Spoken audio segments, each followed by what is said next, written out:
இந்த வீடியோ பார்த்தீங்கன்னா, சனிக்கிழமை சாயங்காலம் 7 மணிக்கு எடுத்த வீடியோ தாங்க. சனிக்கிழமை வந்து சடோனா இருந்ததுனால வேலையும் இல்லைங்க. வீட்ல தான் இருந்தேன். எங்க நிரஞ்சனாக்கு வந்து ஸ்கூல் இல்லைங்க. எங்க தர்ஷினி மட்டும் தான் ஸ்கூலுக்கு போயிருந்தா. சாயங்காலமா 7 மணிக்கு வந்து டீ வச்சுட்டு இருந்தேங்க. அப்ப எடுத்த வீடியோ தாங்க. சனிக்கிழமை வந்து கரண்ட் இல்லாதனால வேலையும் இல்லைங்க. அதனால வந்து நல்லா தூங்கி ரெஸ்ட் எடுத்தாச்சுங்க. என்ன 4வது மாடியில இருக்கங்காட்டிக்கு ஜன்னல் திறந்து வச்சா நல்லா காத்து வரும். மத்தியானம் லஞ்சு எல்லாம் செஞ்சு சாப்பிட்டு நானும் எங்க அம்மா படுத்து தூங்கி ரெஸ்ட் எடுத்தேங்க.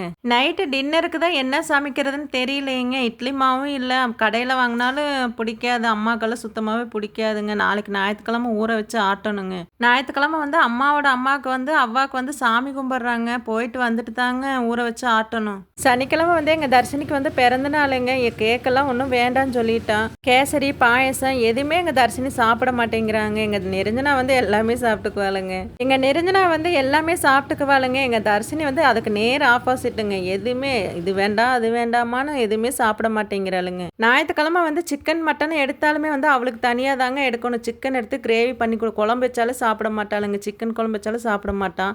அவளுக்கு தனியாக கிரேவி தாங்க செஞ்சு கொடுக்கணும். அம்மாவும் பார்த்தீங்கன்னா மட்டன் மட்டும் தாங்க சாப்பிடுவாங்க. சிக்கன் சாப்பிட மாட்டாங்க. லீவ் அன்னைக்கு பார்த்தீங்கன்னா பிள்ளைகளோட இருக்கிறது ஒரு சந்தோஷமாக தாங்க இருக்குது. டீ எல்லாம் வச்சு குடிச்சு ஜாலியாக இருக்கிறது அது ஒரு சந்தோஷமாக தாங்க இருக்குது. 6 மணிக்கு வந்து எங்கள் நெருஞ்சனா கூப்பிட்றதுக்கு ஸ்கூலுக்கு போவாங்க. எங்கள் நெருஞ்சனா வர வழியிலேயே அம்மா வேலை இருக்கா வேலை இருக்கான்னு கேட்டே வருவாளுங்க.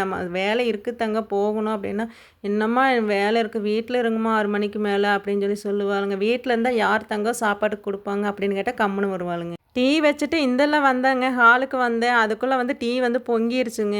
எங்கள் அம்மா வேற சத்தம் போடுறாங்க. டீ வச்சிங்கன்னா பார்த்துக்க மாட்டேங்களா, ஒரு டீ கூட வைக்க தெரியாதா அப்படின்னு என்ன பிடிச்சி சத்தம் போடுறாங்க. எங்கள் அம்மா வந்து ஹாலில் தாங்க இருந்தாங்க. எங்கள் அம்மாவுக்கு வந்து டீ பொங்குன்னு தெரியாது. எங்கள் நெருஞ்சனா தாங்க அம்மா டீ பொங்க விட்டுச்சு வா அப்படின்னு சொல்லி கொடுத்து திட்டு வாங்க வச்சுட்டாளுங்க. டீ ரெடி ஆயிடுச்சுங்க. அம்மாவுக்கும் கொடுத்துக்கலாங்க. பாவ புள்ள ரொம்ப நேரமாக வீடியோ எடுத்துட்டு இருக்குங்க. அந்த பிள்ளைக்கும் கொடுத்துக்கலாங்க. எங்கள் நெருஞ்சனாக்கும் தண்ணி குடிக்கிறது அவளே வீடியோ எடுத்துட்டாங்க. ஏமா தண்ணி குடிக்கிறது கூட வீடியோ எடுக்கணுமான்னு என்ன கேட்குறாளுங்க. டீ வந்து ரெடி ஆயிடுச்சுங்க. டீ குடிச்சிட்டு நானே எங்கள் நெருஞ்சனாவுக்கு பேக்கரிக்கு போயிட்டு எங்கள் தர்ஷினிக்கு நெருஞ்சனாவுக்கு மட்டும் ஒரு கேக்கு வாங்கி கொடுத்துடலாங்க. இனி பேக்கரிக்கு போயிட்டு வந்துட்டு தாங்க நைட்டு டின்னர் என்ன செய்யறதுன்னு யோசிக்கணும். எங்கள் அம்மா வேற நாடகம் பார்த்துட்டு அப்போதான் படுத்தாங்க. நாங்கள் வந்து டீ குடிக்கிறதுக்கு எழுப்பிவிட்டோங்க. பிரிட்டானியா பிஸ்கெட்டு தாங்க வாங்கிட்டு இருந்தோம். இப்போ வந்து பிஸ்கெட்டே வாங்குறது இல்லைங்க. பிஸ்கெட் சாப்பிடக்கூடாதுன்னு சொல்கிறாங்க. அதனால வந்து பிஸ்கெட்டே வாங்குறது இல்லைங்க. டீக்கு வந்து தொட்டுக்கிறதுக்கு பிள்ளைகளுக்கு வந்து கோதுமை பிரெட் தாங்க வாங்கி கொடுக்கணும். இன்னொரு வீடியோவில் பார்க்கலாங்க. ஓகே பாய்ங்க.